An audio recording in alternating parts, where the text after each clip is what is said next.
La semaine dernière, nous vous parlions de ces journalistes étrangers attaqués par des policiers en civil alors qu'ils effectuaient un reportage sur les saisies illégales de terrain dans la province du Zhejiang en Chine. Aujourd'hui, le club des correspondants étrangers de Chine a mis ses membres en garde et leur a demandé d'être prudents. Le club des correspondants étrangers de Chine demande à ses membres d'être prudents lorsqu'ils font des reportages sur des sujets sensibles. La semaine dernière, des journalistes européens ont été attaqués alors qu'ils couvraient les manifestations contre les saisies forcées de terrain à Panhe, dans la province du Zhejiang. Environ 25 policiers en civil ont attaqué un journaliste français et son collègue chinois. Ailleurs, des hommes ont attaqué un journaliste hollandais d'Associated Press. D'après un habitant de Panhe, le journaliste hollandais a aussi été attaqué par des policiers en civil.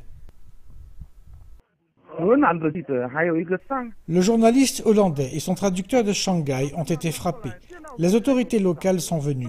Ils ont frappé tous ceux qui voulaient s'exprimer. C'étaient tous des policiers en civil. Il y avait aussi des policiers armés de matraques et de boucliers.